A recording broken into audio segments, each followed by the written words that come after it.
I was like, oh, are you serious? Nobody told me. I didn't even know. Hey guys, it's story time today.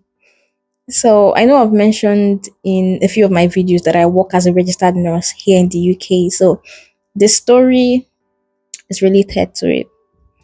I came into the UK to work as a district nurse for my employer, and I've been doing district nursing for almost 2 years now. It's actually very interesting. I like everything about it. Um, it exposed me to a lot. I've learned, experienced a lot, but quite lots of skills. In fact, I've been signed off competent in almost all the skills, believe me. So I like the experience. I love the experience so much. But then sometimes something inside of me just tells me, oh, why not just try another side of nursing, maybe another role. I'm like, okay, maybe let's just try it to get different skills from different places, or put all of them together, and then you have a lot. So I thought of what role to go for, and one that came to my mind was endoscopy nursing. So I was like, okay, this might be a good idea, because endoscopy nursing is one of the things I did when I was practicing back home in Nigeria. So it's not all new to me. So besides getting a new job role, I thought of moving to a new city. I was like, if I'm changing jobs, why not just change cities, move to a new one and kind of explore. So I used to stay in, or the place where I was staying to do the district nursing was in the southeastern part of England. So I decided to move to the northern part of England because people say that it's nice there, it's okay. So I was like, okay, this one I've had lots of good reviews about there. Let me just think of moving there. So I filtered my job search to the northern part of England alone, and was expecting to get a positive feedback. And I got two different interview invites. Now I'll talk about the second one first. So the second invite came late, and I declined it because I'd already gone far with the first people that sent me an interview invite. Now, the first people that sent me interview invite actually applied to that job a day before the vacancy was supposed to close. Like the job advert was supposed to close. And 3 to 4 days later, I got a mail to say you've been invited for an interview. So I planned to go over to that side because it was also a physical meeting. So mind you, it wasn't a short triple. It took about 5 to 6 hours to get there. So when on the day of the interview, I was interviewed by two people, and let me just brag a little bit, maybe just small. So they were quite impressed. They were overly impressed with my performance. They were very, very impressed. They were like, you know what? Why not just start immediately? Why not just change into uniforms and just go and start working? And we laughed over it. So it's just because I have like a little bit, or like I said, superficial um experience in endoscopy back home in Nigeria. Okay, so I got this job and I started my pre-employment checks.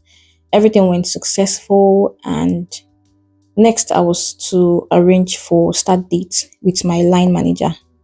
So I spoke with my new line manager, and we both agreed on a date to start work. And she also gave me the go ahead to resign from my workplace. So I was to give them a 2 months resignation notice, and I sent that by email. They were owing me about 2 to 3 weeks annual leave. So the plan was to stop working 2 to 3 weeks before my official end date with my employer.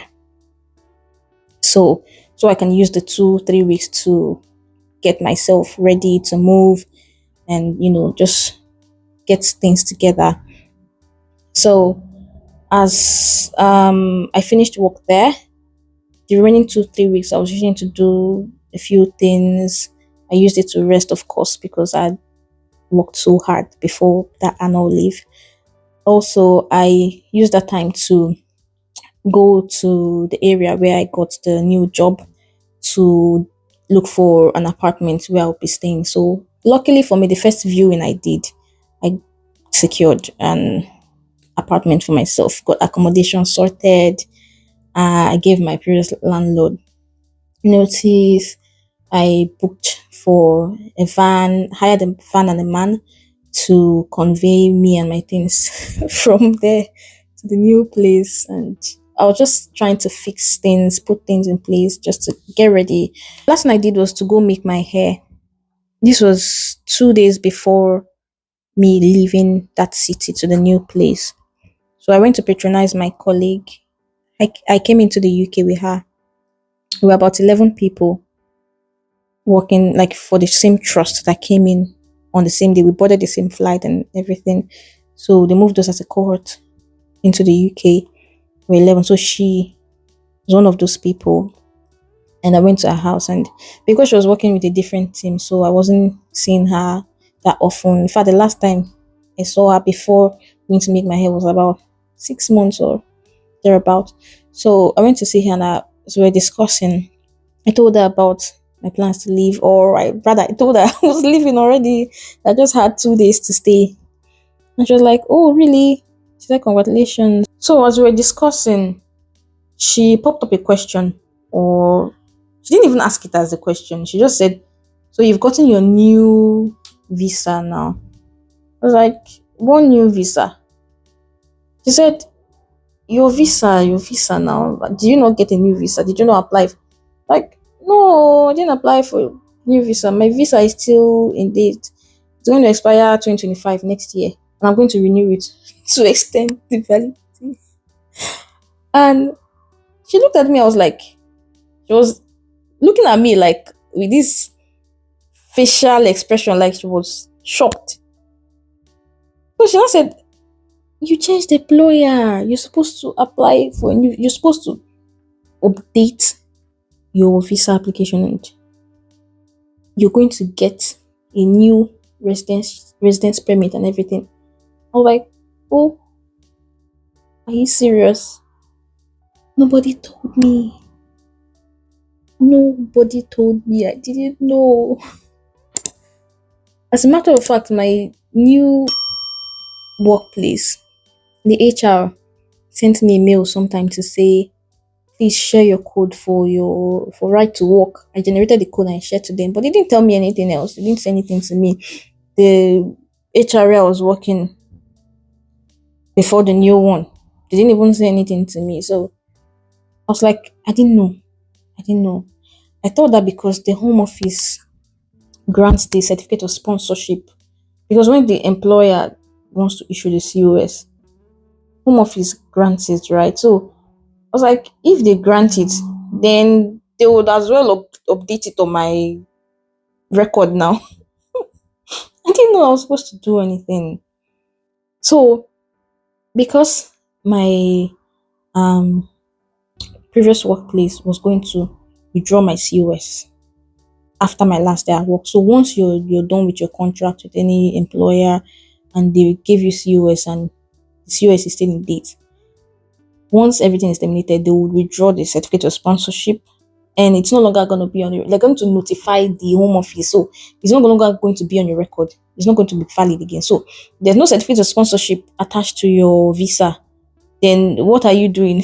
There's nothing you're doing. You're not working, nothing. You don't have the right to work because you don't have any COS from anybody.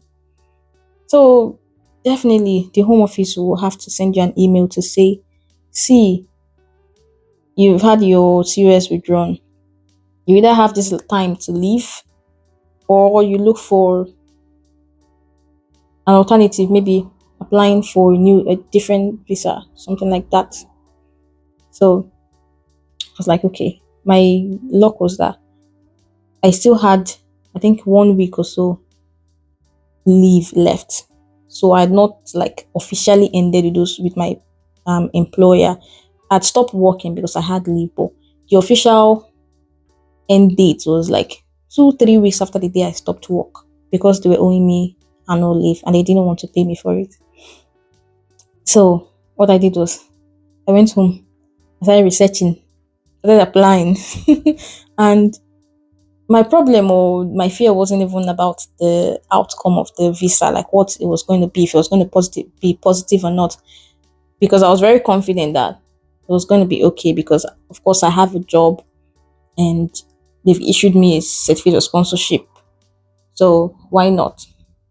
The problem was the visa takes 8 weeks to be processed.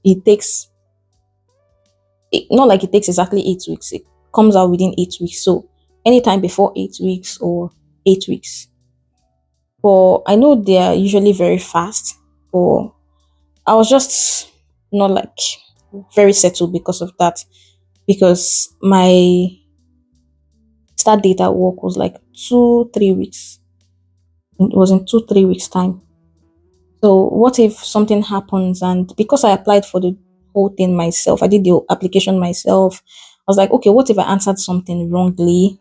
What if I didn't give all the documents or everything I was supposed to give, and maybe they contact me again to say, okay, can you send this thing to us? That will make it to take longer time. So that 8 weeks, it means the worst comes to worst, 8 weeks max. So even if it gets to 8 weeks, you shouldn't be worried because it takes them sometimes 8 weeks. So for them to say 8 weeks, it means that maybe some of them or some people's applications have taken them like 8 weeks, depending on how busy or how free the home office is or some other factors. So I was like, if it comes in 8 weeks, it means that I can't even start work in 2, 3 weeks time because I don't have the right to go and start working when I don't have a a valid um, permit to work. So I applied and I paid the visa fee. I was keeping my fingers crossed, keeping my hopes high. And as opposed to the 8 weeks, they said it's going to be ready. Or as opposed to the like 8 weeks processing time, whatever. I got a mail from the home office. Well, 6 days later, 6 working days later, say that my application was successful. So they've used my COS to my new COS to update my record, and they've given me a new permit to stay till 2027. So it's no longer 2025. It's been extended to 2027, and when that time comes, I can apply for a new one if need be. I got this. I got this. My new residence permit.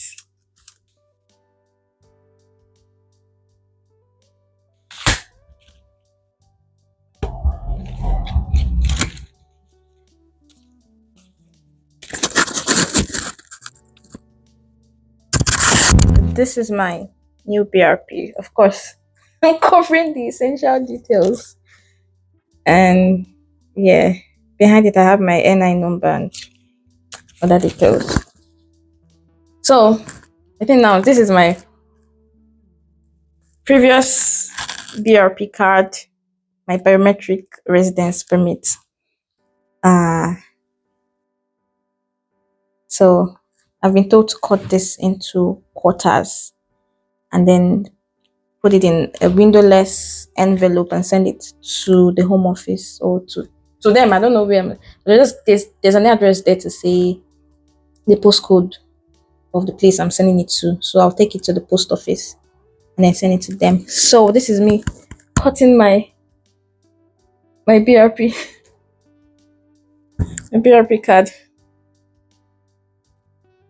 Just gonna cut it before you guys. I hope I hope I don't have the wrong one. I know I'm supposed to cut this, but I don't know why I feel somehow cutting it. I just feel like I'm cutting my BRP card though. Like, okay, let's try it. I hope I have the right one. Okay, leave to enter. Date of issue 2022. Okay, let me cut. Ooh. And they said, failure to return this, you can be fined up to £1,000. I cannot dash them my money, please. So today is Saturday. I'm making this video on Saturday. On Monday morning, I'm taking this to the post office before they send me mail to remind me. Because this thing came a few days ago. I was like, I wanted to do this while making this video. So I kept it. I'm going to take it back next working day, which is Monday, before they find me, before I dash them my money. Okay. So this is it. Oh, the PRP card. Now in pieces. Okay. So this is the windowless envelope. Just gonna put it in and seal it. Ooh.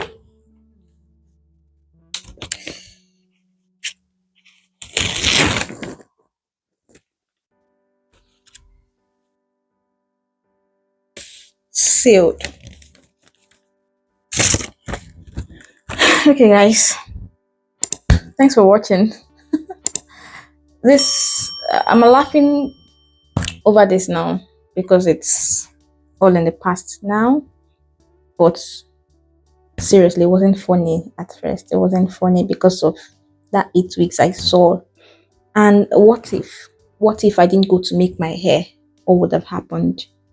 What if I got to find out about the visa update a few days before work, or maybe when I've started work already, then I'm going to work without permit, which is not supposed. So like I'm happy I found out early and everything worked out fine. So about the visa application, I'm going to post a video. The next video I'm going to post is going to be on how I applied for the visa process. I'm just going to break everything down with a video illustration. So thank you so much for watching my video.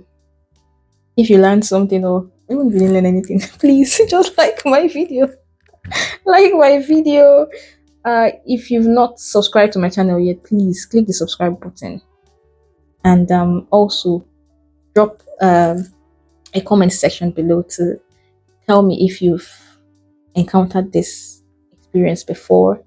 How did you know? Or if you've changed employer in the UK, how did you know you're supposed to update your visa? Or just let us know. Also, you can share my video to anybody you feel is going to need it, because this is very important. So I hope that someone that needs this video will come across it and just not make the mistake I made. Thank you so much. And I hope you all have a good day, have a good weekend.